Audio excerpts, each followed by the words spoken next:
who took an oath to uphold the Constitution of this nation, the same Constitution that the President of the United States last week took an oath to uphold in standing up for the rule of law. This overnight, illegal, unconstitutional attack on trillions of dollars of federal funding that goes to support our kids in school, funding that ensures that our seniors receive health care, funding that ensures our law enforcement officers who are working tirelessly around the clock to keep us safe can keep doing their jobs. That's what we're talking about here. And when the president and his administration, with a stroke of a pen, issues an unconstitutional and unlawful directive that freezes that funding simply because he doesn't like something about our states, about a particular person in our state, about a policy that's duly enacted in our state that's totally unrelated to the funding at issue. He not only violates the laws and the constitutions of this nation, he violates the norms of who we are as a people. Because I've said many times, the president in this country is powerful. He is not a king. He does not get to wake up in the morning or after an afternoon nap and direct his entire government to stop funding critical services that Congress has duly authorized and appropriated, that millions and millions of Americans, Republicans, Democrats, independents, children, adults, seniors depend on for life-saving care because he doesn't like something that he woke up thinking about. That's not the rule of law. And when we say we're going to stand up for the rule of law, we mean it. And this is the second example, as others have noted. We stood up when the president unlawfully tried to rewrite the 14th Amendment on his first day in office, stripping birthright citizenship out of the Constitution, and we're doing it again today. And I think the lesson here for this administration is we are prepared. We are prepared to stand up for the rule of law. We are prepared to stand up for the residents of our state and of this nation when he unconstitutionally and unlawfully targets them in ways that hurts them in very real ways. I want to thank my colleagues for their tremendous work and partnership, and it's my honor to turn the podium over to my colleague in Rhode Island, Attorney General Peter Neronha. Thank you, AG Platkin. What a ham-handed way to run a government. It is astonishing that President Trump, through an agency most Americans have never heard of, would take an action so clearly unlawful and would impact so many Americans in so many ways. We, as Americans, from our very beginning, have had a compact with our federal government, and that is we pay taxes, and those taxes go to Washington. But we expect those monies to come back to us as allocated by our Congress. That is the way that we build our roads and bridges. That is the way that we educate our children. That is the way that we take care of our seniors. It is the way we support law enforcement. And that has been our tradition for nearly 300 years. Now thrown out by a president in a memo after 6 o'clock Eastern time and written in such a way that it is barely understandable. It leaves us with no choice that when a president takes unconstitutional action of this nature, to act and to act quickly. Every American, every Rhode Islander is impacted by this. If you drive on a road, you're impacted. If you get health care, you're impacted.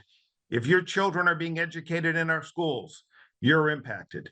If you believe in public safety, if you're a man or a woman in blue, and all of us who are protected by them, you are impacted by this blatantly unlawful and unconstitutional action. Congress has committed this money to the states. Our states are relying on this money to serve our residents.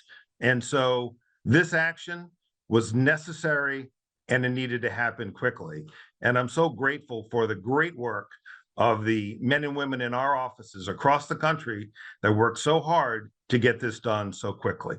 And so with that, I will turn it over to my friend and colleague, Attorney General James. Thank you so much. My office and the attorney generals who are gathered here and those who are not, we are preparing to defend our Constitution. This president has exceeded his authority, He has violated the Constitution, and he has trampled on the co-equal branch of government.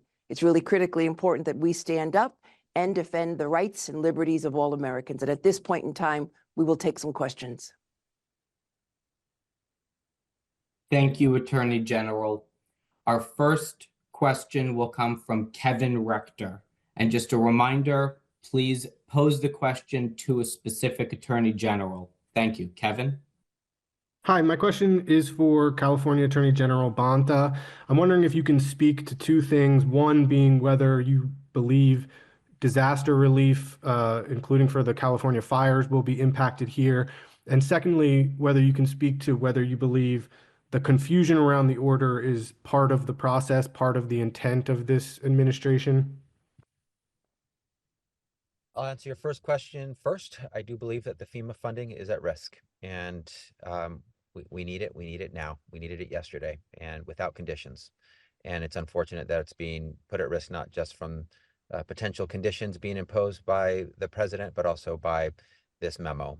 So yes, we believe the FEMA funding is put at risk. Two, I think that the ambiguity, the lack of precision is by design. And they could have been very precise about what was included and what was not, what programs, what services. They could have enumerated them and set them forth in specific detail, but they decided to be vague and to use buzzwords like wokeism and Green New Deal social engineering. And that confusion, that chilling effect has swept in potentially nearly all of the services and programs that the federal government funds outside of what was specifically exempted, which was Social Security and Medicare. So I do think the ambiguity and the confusion is deliberate and intentional, unfortunately. Thank you. Our next question comes from Katie Sobko. This is for Attorney General Platkin.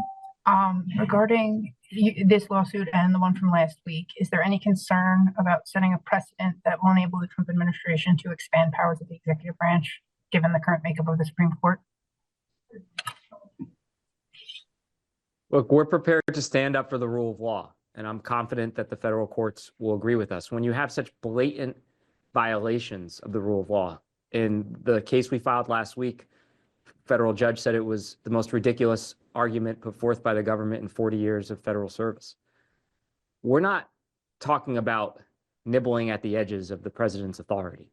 We're talking about ignoring the entirety of the United States Constitution, throwing duly enacted statutes out the window simply because the president of this country doesn't like it.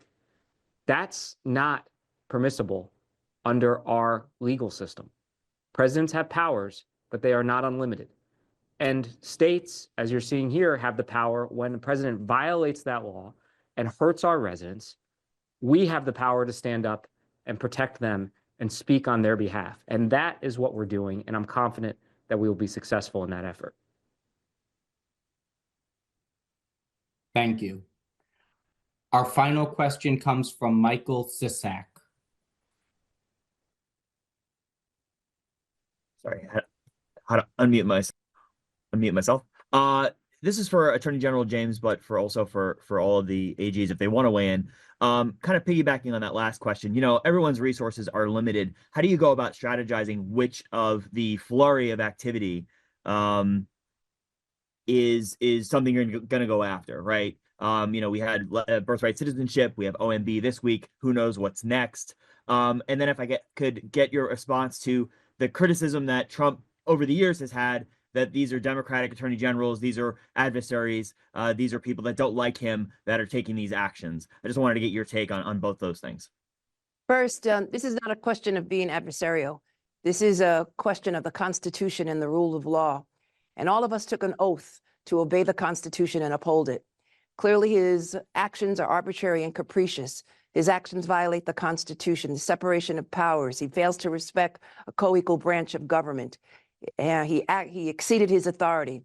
It's important that individuals understand that what we are doing is protecting democracy and the rule of law. My office and the offices that are here, that are represented here today, have some of the best legal minds in this nation. And we, again, have all indicated that we are prepared to work with this administration. But when it comes to a clear violation of the law, we will not be silent. We will not sit idly by and allow individuals to trespass on the rights of Americans. We prepared for this moment. And just as we did during the first administration, we won 80% of our cases, and we are prepared to do it again. All right. Thank you very much, everyone. Have a good day.